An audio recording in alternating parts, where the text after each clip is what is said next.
I rushed through the door of the veterinary clinic, my heart pounding in my chest. In my arms, I cradled a small bundle of fur, trembling with fear and exhaustion. She was barely breathing, her once soft fur matted and damp from what I could only assume had been a long night in the cold. Her eyes flickered open, locking onto mine, as if pleading for help. I'm Emily Carter, and if you'd told me just a few days ago that I'd be here, racing through the clinic doors, holding a dying cat in my arms, I would have laughed it off. But life, as I'd come to learn, was unpredictable. I never imagined this little cat, so fragile yet so full of life, would be depending on me to save her when I first found her. I was cleaning out the garage behind my house. It was an unusually cold morning, the type of chill that seems to seep into your bones no matter how many layers you wear. I wasn't expecting to find anything other than dust and old boxers, but then I heard a faint sound. At first I thought it was a bird or maybe a rustling leaf, but when I approached the corner of the garage, I found her, this little gray tabby, shivering and unable to stand. She was curled up in a tight ball, her eyes half-lidded, and her body stiff from the cold. I knelt down, offering her a tentative hand. At first she didn't move, but when I gently nudged her, her head lifted slightly, and I saw it, the most disturbing sight I'd ever encountered. Her mouth was frozen shut. Something solid and ice-cold was lodged inside her, preventing her from even opening her jaws. That was when I knew something was terribly wrong. I picked her up as gently as I could, cradling her in my arms, and rushed to the vet. The entire time, she remained eerily still, her little body trembling against mine. The journey to the clinic felt like an eternity. Every bump in the road made me wonder if I was too late, if she would never get the chance to heal. At the clinic, Linda, the receptionist, jumped up the moment she saw me. Her calm, professional demeanor quickly shifted to urgent concern. "Bring her in now," she said, her voice steady despite the panic that was starting to rise inside me. We rushed down the hall, past the shelves of medications and dog food, to the back room where Dr. Michael Hayes waited. I had heard of him before, a seasoned vet with a reputation for saving animals in even the direst situations. But when I saw him, he looked like someone who had just come in from the woods. He was tall, rugged, with a thick beard, and a warm smile that contrasted sharply with the sterile, white walls of the clinic. "Put her on the table," Dr. Hayes said, gesturing toward the steel examination table. I placed her down, careful not to jar her too much. She barely reacted, her eyes glassy, locked onto mine. I could tell she was scared, confused. She didn't understand what was happening, but she trusted me enough to let me guide her. "She won't drink," I managed to say, my voice shaking. "She was licking snow off a tarp yesterday, but today, she won't even try." Dr. Hayes nodded, his expression serious. "Let's take a look." He gently opened her mouth using a metal tongue depressor, and the moment he did, his brows furrowed. He reached for a pair of forceps, his face tight with concentration. I could see the concern in his eyes, but I wasn't prepared for what he pulled out next. With a crackling noise, like ice breaking under pressure, he removed a chunk of frozen cloth from her mouth. The fabric was a deep, dark blue, frozen solid to her upper gum. "Looks like part of a glove," Dr. Hayes muttered under his breath. "This poor little thing must have bitten down on it while scavenging for moisture, and it froze in her mouth." I blinked, trying to process what I was hearing. A glove frozen in her mouth. "Is she going to be okay?" I asked, my voice barely above a whisper. I couldn't believe what I was hearing. The image of that frozen piece of cloth lodged in her mouth stayed with me, a haunting reminder of how close I came to losing her. Dr. Hayes took a moment to work, carefully applying a warm saline rinse to loosen the fibers. The process took time, but eventually, the frozen glove was removed. The cat flinched slightly, but she didn't cry out. There was a slight frostbite on her gums, but nothing more severe. I breathed a sigh of relief, but a new worry began to creep in. "She's lucky you found her when you did," Dr. Hayes said, his tone soft but serious. "We'll need to keep her here under observation for a bit. Fluids, soft food, and we'll check her for a microchip. If she doesn't have one, then she's yours if you want her." I stood frozen for a moment, still processing everything. The words, "she's yours," hung in the air, and I found myself speechless. This little creature, who had been through so much, was asking me for help. But what if I wasn't enough? What if I couldn't give her what she needed? "Of course," I finally said, my voice cracking slightly. "I want her." And just like that, the journey began. I hadn't known it at the time, but in that moment, my life and hers was about to change forever. The air inside the clinic was cool and sterile, a stark contrast to the panic that still rushed through my veins. I stood beside the examination table, my eyes never leaving the small cat who had stolen my heart in a matter of hours. Her once soft fur now matted and stiff from the cold, her fragile body resting motionless on the cold steel table. I held my breath, watching as Dr. Hayes worked with careful precision, doing everything he could to save her. I had never been the type to get attached to animals easily. Sure, I'd had pets growing up, but none of them had ever left a mark on me like this cat had. Maybe it was the way she looked at me when I first found her, her eyes wide and filled with fear. Or perhaps it was the helplessness I felt when I realized how much she depended on me to save her. Whatever it was, I knew my life would never be the same after today. As Dr. Hayes continued to examine her, I paced back and forth, unable to stand still for more than a few seconds. My thoughts raced in every direction, trying to piece together what had happened. How had she ended up behind my woodshop, frozen and helpless? What kind of life had she led before I found her? And most importantly, was she going to be okay? I couldn't stop thinking about the moments leading up to me finding her. I had been cleaning the garage, wiping away years of dust and grime, when I heard that faint whimper. I had thought it was the wind, or maybe a stray cat caught in the cold. But when I turned the corner of the building, I found her shivering, uncontrollably, her body pressed tightly against the foundation as though she was trying to protect herself from the elements. She hadn't even tried to run when I approached. I knelt down instinctively, reaching for her, and that's when I noticed how badly she was shaking. It wasn't just from the cold, something was terribly wrong. Her mouth was sealed shut, frozen in place, and she couldn't even drink or eat. Panic had seized me instantly, and without a second thought, I scooped her up, wrapped her in an old blanket, and rushed her to the nearest vet. I blinked back tears, remembering the feeling of helplessness that had gripped me during that car ride. She had been so small, so fragile, and there was nothing I could do to ease her pain. Every bump in the road felt like an eternity, and all I could do was whisper to her, telling her that she was going to be okay. I had no idea if she could hear me, but I hoped the sound of my voice would bring her some comfort. "Is she going to be okay?" I finally asked, my voice barely above a whisper, breaking the silence that had settled between us. I couldn't take it anymore, the waiting, the uncertainty. I needed to know. Dr. Hayes didn't answer right away, but I could see the calm determination in his eyes. He worked with such precision, as though he had done this 1,000 times before. He applied a warm saline rinse to the frozen cloth, his fingers moving carefully and deliberately, knowing that one wrong move could make things worse. The cat didn't flinch or make a sound, her body too weak to respond. I held my breath, willing the seconds to stretch longer. Each moment felt like a lifetime. I watched Dr. Hayes' face as he slowly removed the frozen piece of fabric from her mouth, the ice cracking with a sharp, deafening sound that seemed to echo in the room. For a moment, it felt like the world had stopped, like everything had come to a halt as we waited for what would happen next. When the last bit of ice was finally freed from her mouth, I couldn't help but sigh in relief. The cat's eyes flickered open, her once dull gaze now brighter, more alert. She blinked slowly, as if registering the change, as though she was starting to understand that she was safe. I couldn't help but smile, despite the overwhelming weight of the situation. "Good girl," I whispered, reaching out a trembling hand to gently stroke her fur. It was rough and matted, but there was still warmth underneath it. "You're going to be all right." Dr. Hayes stepped back, taking a moment to assess the situation. He was quiet for a long while, his expression focused as he examined the cat's gums, checking for any signs of permanent damage. "She's lucky you found her when you did," he said, his voice steady but full of concern. "If she had been left out there any longer, it could have been much worse."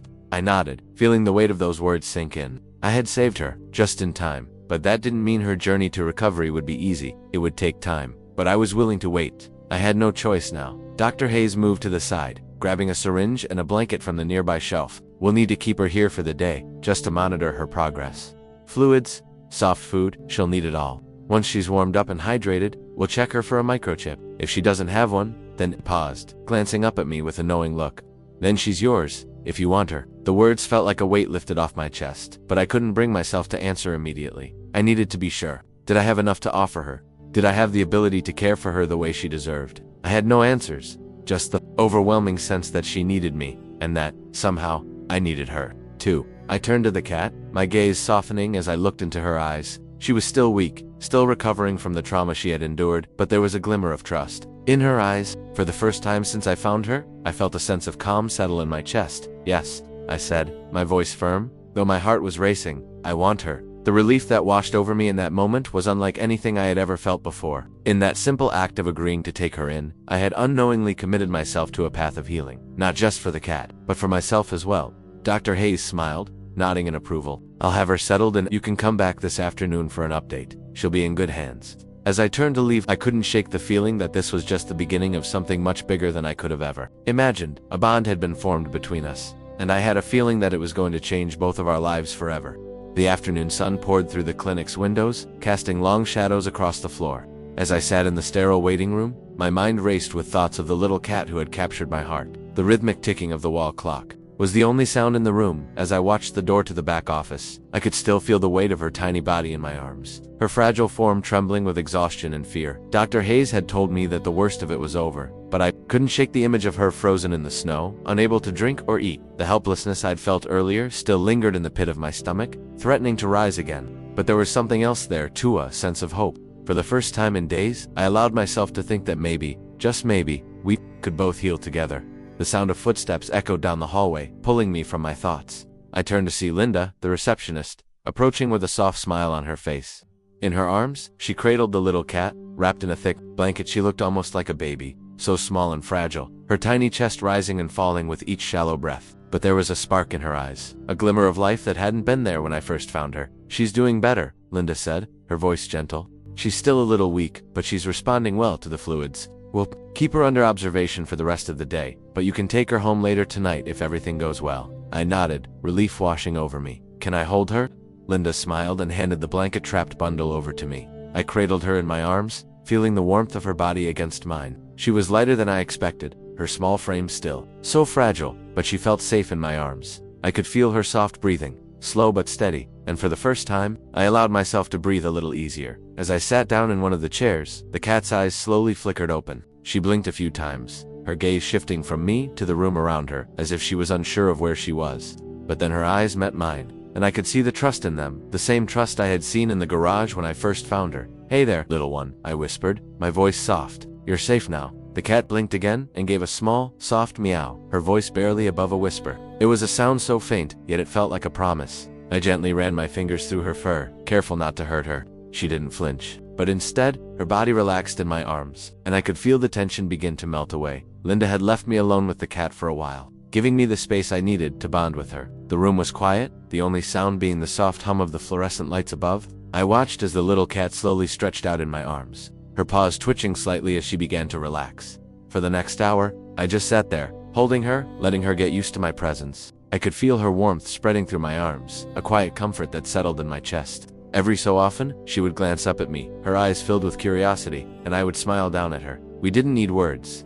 There was a connection between us, a silent understanding that spoke volumes. Eventually, Dr. Hayes came back into the room, his face relaxed, but still focused on the task at hand. He walked over to where I was sitting, checking the cat's vitals, and ensuring that everything was stable. "She's doing well," he said with a nod. "We'll keep her here for a few more hours, just to make sure she's fully hydrated and comfortable, but it looks like she's on the mend." I smiled, feeling a surge of gratitude toward the vet and his staff. "Thank you, Dr. Hayes. I don't know what I would have done without you." He gave me a reassuring smile. "It's in our job, Emily. You did the hard part by getting her here in time." I nodded, but my thoughts were already with the cat. As Dr. Hayes continued to monitor her, I found myself lost in the rhythm of her breathing, her small chest rising and falling in a steady, calming pattern. I thought about everything she had been through, the trauma, the fear, the cold, and yet here she was, fighting her way back to life. It was a reminder of just how strong she was, how resilient she could be. After a while, Linda returned, her arms filled with soft food and water. She placed a small bowl in front of the cat, and for a moment, I thought she wouldn't touch it. She had been through so much, and I couldn't blame her if she wasn't ready to eat just yet. But then, to my surprise, she leaned forward and sniffed the food. Slowly, she took a tentative lick, her tongue just brushing the surface of the water. My heart swelled with pride as I watched her. She was drinking. It was a small victory, but it felt monumental. I knew it was just the beginning, that there would be more challenges ahead, but at that moment, it felt like we were making progress together. Over the next few hours, I stayed by her side, talking to her softly and offering her food and water whenever she seemed ready. I wasn't in a rush to take her home just yet. I wanted her to feel comfortable and secure before we left the clinic. As the afternoon wore on, I noticed a shift in her demeanor. She was more alert now, her eyes following the movements around, her ears flicking at the slightest sound. It was a sign that she was starting to come back to life. When the clock finally struck 6, Dr. Hayes returned with good news. "She's stable now," he said, his voice calm. "We can send her home tonight, but I want you to keep a close eye on her for the next few days. She's still weak, but I think she's going to be okay." I felt a wave of relief flood through me, and I nodded. "Thank you again, Dr. Hayes. I'll take good care of her," he smiled. "I'm sure you will.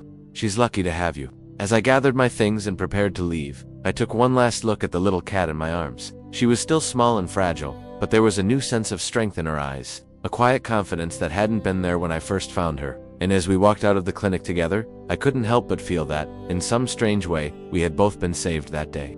The first few days after bringing the cat home were a blur of emotions. I had never expected to find myself caring so deeply for an animal I'd only just met. But here she was, settling into my life like she had always belonged there. I named her Bella, after the quiet strength I saw in her, the way she had fought to survive the cold, the way she had silently trusted me when I found her behind the garage. It felt right. When we first arrived home, I made sure to set up a comfortable spot for her in the living room. The floor was covered with soft blankets, and I placed a few toys around her to make her feel at ease. Bella seemed apprehensive at first. Her body was still fragile from the ordeal, and she wasn't used to the warmth of my home. She spent the first night curled up in a tight ball, her eyes flicking open only occasionally to check her surroundings. I respected her need for space, not wanting to overwhelm her with too much attention too soon. The next morning, I woke up early. Still not entirely used to the presence of another living creature in my home, Bella was already awake, her eyes watching me intently from the blanket pile. Her gaze was steady, and for a moment, I thought she might have been staring right into my soul, trying to understand who I was. Just as I was trying to understand her, I got up from bed quietly, careful not to disturb her. I was still learning how to navigate this new reality, being responsible for another life. I moved toward the kitchen to prepare breakfast, and Bella, as if on cue, followed me. She padded softly behind me, her tiny paws making no sound on the wooden floors. I turned around to see her standing by the door, watching me closely. Her eyes had softened overnight, and though she was still cautious, there was something else in them now. She was beginning to trust me. "Are you hungry, little one?" I asked, my voice soft and tender. She didn't respond. But when I poured some food into her bowl, she stepped forward, sniffing it carefully before taking a few hesitant bites. Watching her eat felt like a victory. She was gaining strength each day, and with every meal, I could see her becoming more comfortable, more confident in her new home. As the days passed, Bella began to adjust more and more. I would wake up to find her sitting by the window, watching the birds outside. She would stretch out, her small body unfurling like a flower blooming in the morning sun. There was something so delicate, so beautiful about her movements. It was as though she was rediscovering the world, taking her time to observe and understand everything around her. I spent a lot of time with Bella in those early days, just being in her presence. I knew she wasn't ready for long walks or playing with toys, so I simply let her exist beside me. I'd work on my laptop at the kitchen table, and she would curl up beside my feet, her head resting gently on my leg. She didn't seek attention, but there was a sense of calm that settled in the room when she was near. She had a quiet way of being, like a silent companion who didn't need to say anything to be understood. There were moments, though, when she would surprise me. One afternoon, after a long day of work, I decided to take a break and sit outside on the porch. Bella, as always, followed me, but this time, she didn't stay by my side. Instead, she wandered into the garden, her nose to the ground, sniffing at the flowers and the grass. I smiled, watching her explore the space around her with a mixture of caution and curiosity. She stopped suddenly, her ears perking up as she stared at something in the distance. For a moment, she remained perfectly still, her gaze focused on something I couldn't see. I stood up, wondering what had caught her attention, but before I could move closer, she darted forward. She moved with such speed and precision, it was as though her instincts had kicked in. I followed her, my heart racing as I wondered what she was doing. Bella stopped near a bush, her body low to the ground, her eyes narrowed. I took a step forward, trying not to startle her, but when I saw what she was focused on, I couldn't help but laugh. A small rabbit was sitting just beyond the bush, frozen in place, its large eyes wide with fear. Bella didn't chase it. Instead, she simply watched it for a few moments before turning around and walking back to the porch, as though she had just completed some quiet mission. I watched her, astonished by her sudden burst of energy, and I realized then that Bella wasn't just a survivor, she was a natural, too. She had instincts that told her when to trust, when to fight, and when to let go. That evening, after Bella's brief adventure, I made us both some dinner. As I sat at the table, eating my meal, I noticed that Bella had started to make a routine of following me around. She would sit by the door while I worked, then curl up next to me on the couch when I watched TV. I found it comforting, her quiet presence in the background of my daily life. One night, after a long day, I sat on the couch with Bella resting on my lap. I had just finished reading a book, and I was exhausted, but I didn't want to move. Bella had fallen asleep in my arms, her small body rising and falling with each breath. It was then that I realized how much she had come to mean to me in such a short time. She had become my companion, my friend, and I had become hers. In that quiet moment, I knew that we were both healing in our own way. The bond between us continued to grow stronger with each passing day. Bella became more playful, her once tentative steps now filled with purpose. She would chase after toys, pawing at them with playful curiosity, then lie down with a contented sigh, her body relaxed and at peace. But there were also moments when I could see the weight of her past in her eyes. She would flinch at sudden movements or loud noises, and sometimes, when she thought I wasn't looking, she would retreat into herself, as though the memories of her former life were too much to bear. I didn't push her. I gave her the space she needed, allowing her to come to me when she was ready. And as time went on, Bella began to trust me more. She would seek out my company, nudging my hand with her nose or curling up at my feet when she wanted attention. There was no rush. We were learning how to be together, how to move forward, how to heal. One day, I decided to take her to the park. It had been weeks since I had taken her on a walk,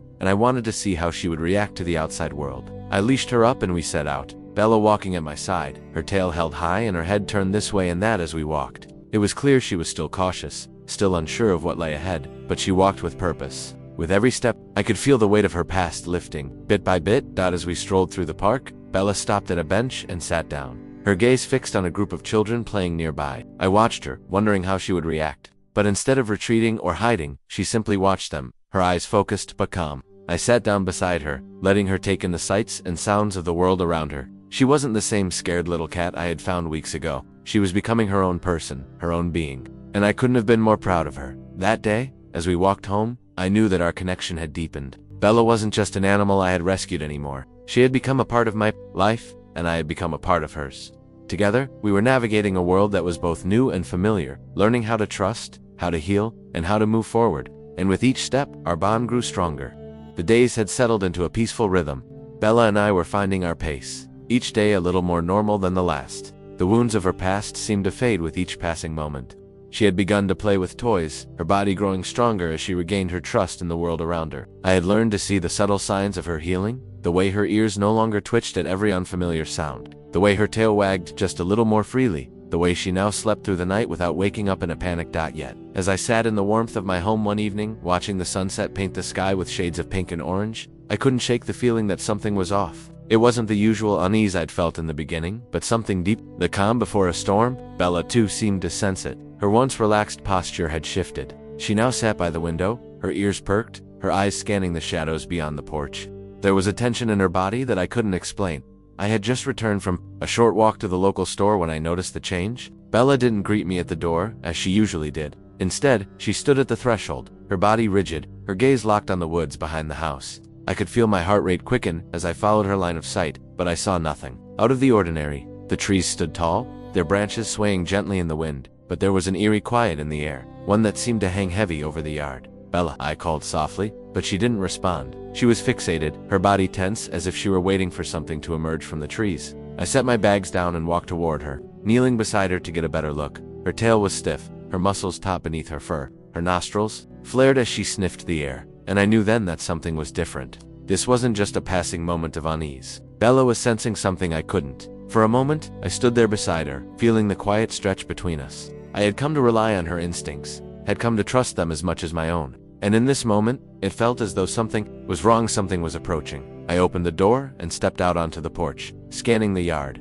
It was growing darker, the last vestiges of the sunset slipping away into night. I couldn't shake the feeling that I was being watched. The air felt thick, as though the world had grown heavier, more expectant. "Bella, come inside," I called again, but this time, there was an edge of urgency in my voice.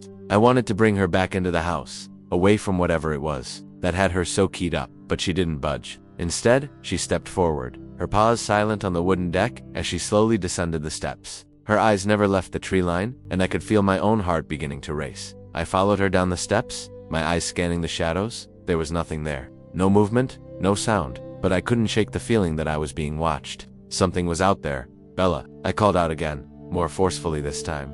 "Come on, girl." Finally, Bella turned back to me, her eyes filled with a strange mix of urgency and caution. She let out a low guttural growl, the sound so unlike her usual soft whimpers that it sent a chill down my spine. She was warning me, telling me to stay alert. I reached for her collar, my fingers brushing her fur, but before I could grab hold, a shadow flickered in the corner of my vision. I froze, my breath catching in my throat. There, just beyond the edge of the yard, was a figure. At first, I thought it was just a trick of the light, but when the figure moved again, I realized it wasn't. Someone, no, something was out there. I stepped back, instinctively pulling Bella closer to me. She had already begun to growl, her hackles raised as she faced the shadow. The figure was too far away to make out clearly, but it was definitely human-shaped, standing still just beyond the tree line, as if waiting for something. "Who's there?" I called out, my voice barely above a whisper. My heart was pounding in my chest, and my mind raced, trying to make sense of the situation. Was this someone from the past? Someone who had hurt Bella before? Or was it just a random passerby? The figure didn't move, but the air seemed to grow even colder, the silence deeper.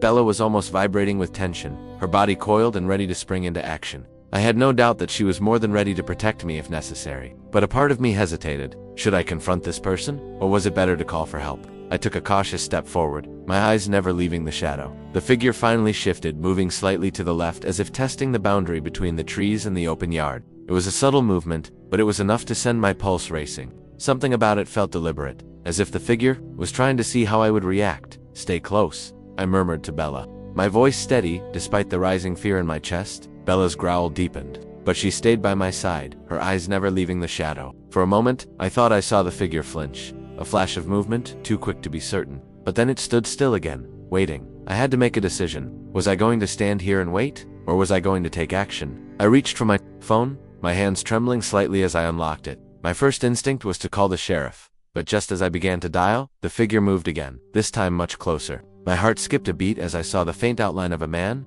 tall and wearing a dark jacket, emerging from the edge of the trees. "What do you want?" I shouted, my voice filled with authority, despite the fear gnawing at the edges of my words. "Who are you?" The man didn't respond immediately. He just stood there, his face hidden in the shadows. I couldn't make out his features, but I could see his eyes pale and unsettling, like they had been washed out by years of exposure to the elements. There was something cold about him, something that sent a shiver down my spine. "I'm just passing through," he said finally, his voice low and gravelly, looking for a place to rest.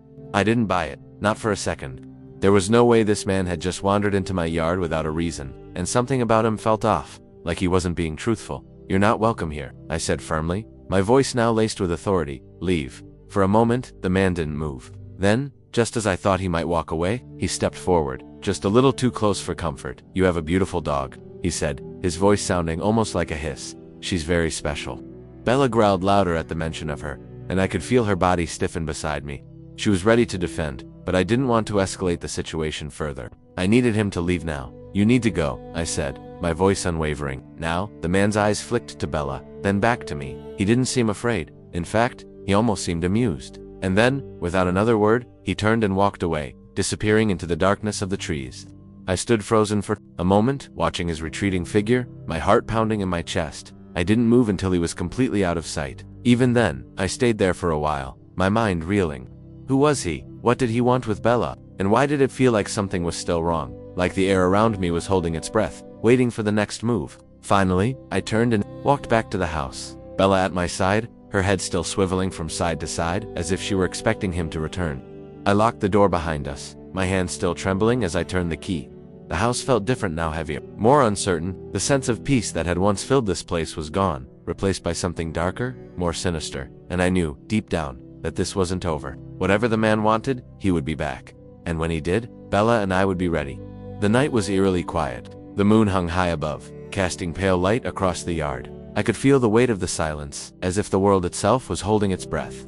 Bella was restless again, her body tense beside me, as we sat on the porch, her eyes scanning the darkness beyond the trees. There was something in the air tonight, something different. I could feel it in my bones. That familiar tension I'd felt before, only stronger this time. Sharper. The man from the woods had disappeared, but I knew it wasn't over. He was still out there, lurking in the shadows, waiting for the right moment to strike. I could sense that Bella felt it too. She was on high alert, her ears twitching at every sound, her body poised as if ready to spring into action. I hadn't slept much the past few nights. The strange occurrences, the unsettling feeling, the man in the woods had kept me on edge. Every creak of the house, every rustle of leaves in the wind, sent my heart racing. Bella had become my shadow, her protective instincts in overdrive, her eyes never leaving the door, the windows, the yard. Tonight, she was especially agitated. Her usual calm demeanor had been replaced with a constant sense of unease. She kept pacing, her nails clicking against the hardwood floor as she moved restlessly from room to room. I couldn't blame her. I too felt like something was about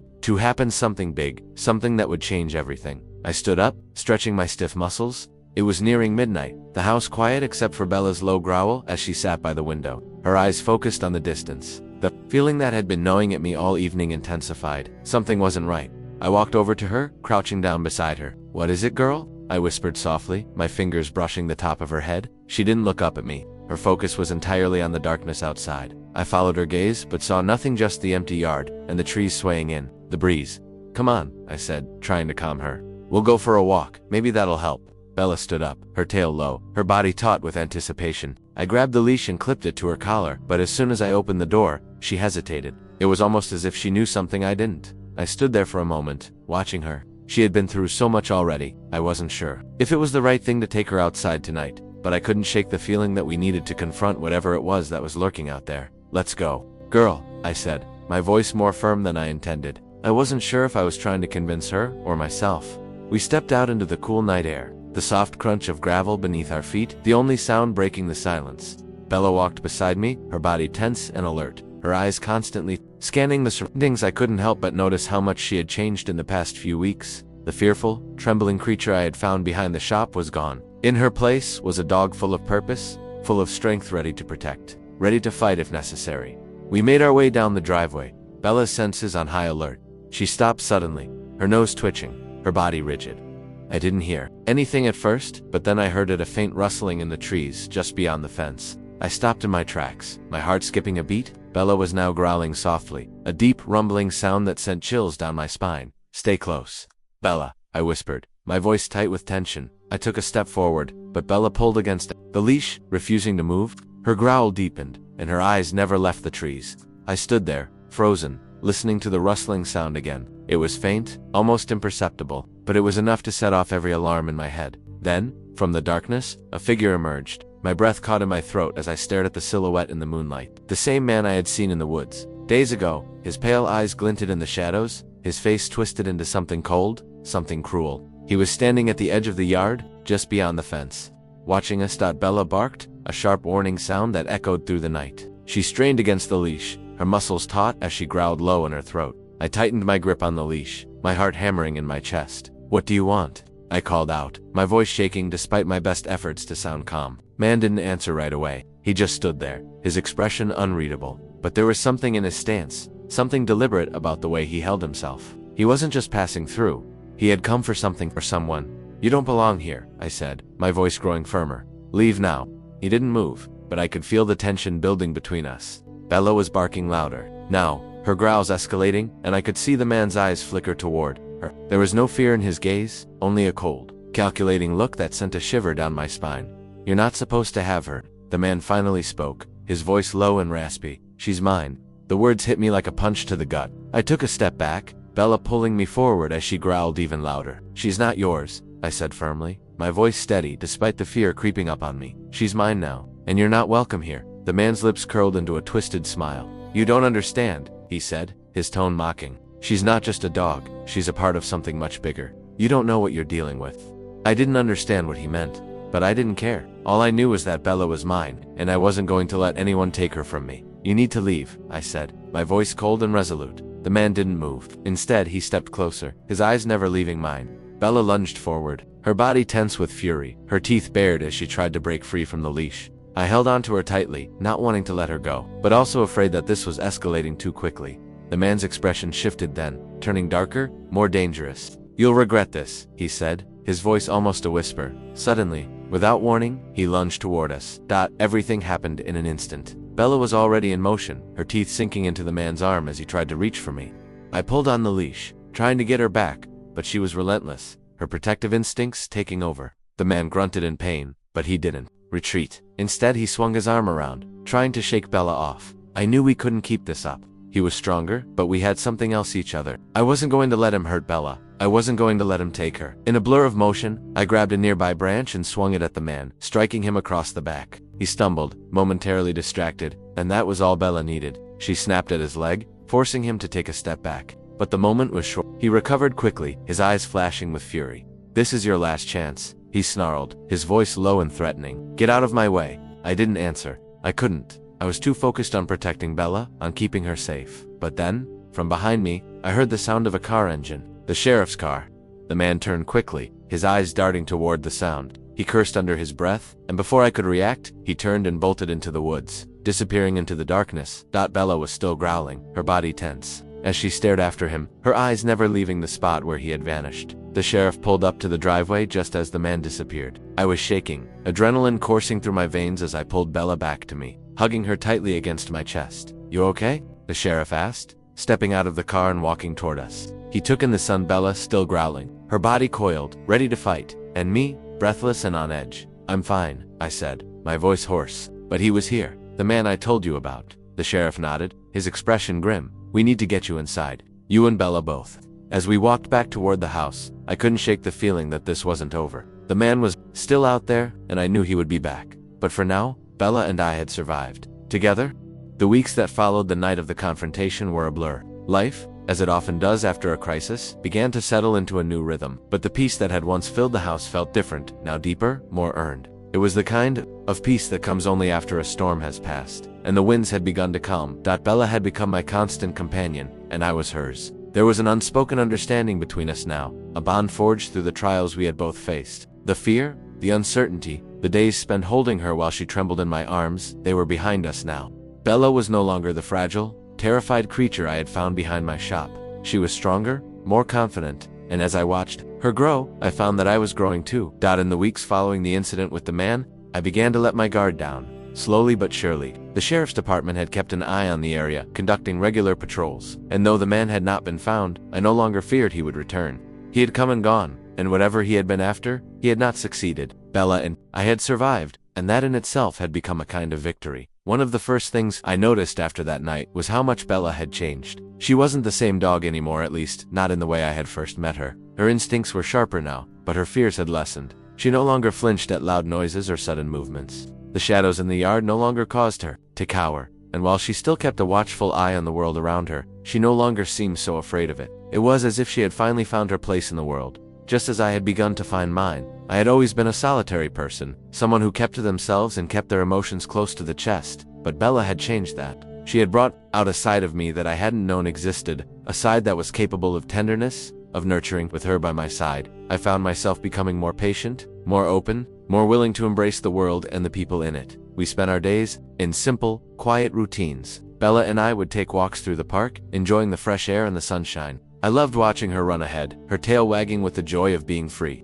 She had become a confident, playful dog, and I found myself laughing more often than I had in years. Her energy was infectious, and her happiness felt like a balm for the wounds that had once weighed heavy on me. But it wasn't just Bella who was healing. I, too, was beginning to feel the weight of the past lifting from my shoulders. The quiet moments we shared, the walks, the evenings, spent curled up on the couch together, were slowly healing the scars I had carried for so long. The loneliness I had felt before was still there, but it was no longer overwhelming. Bella had filled a space in my heart that I hadn't known was empty, and I realized that I hadn't just rescued her, she had rescued me too. One afternoon, as I sat in the living room, Bella resting at my feet, I thought back to the day I found her. I could still remember the fear in her eyes, the coldness of her body, the desperation in her silence. I had been so afraid for her, so unsure of what to do. But now, as I looked at her, watching her breathe calmly in her sleep, her paws twitching slightly as she dreamed, I knew that we had made it through the worst of it. We had found each other, and in doing so, we had both found healing. A knock on the door broke my reverie, and I stood up, surprised. It wasn't often that I had visitors, and I wasn't expecting anyone.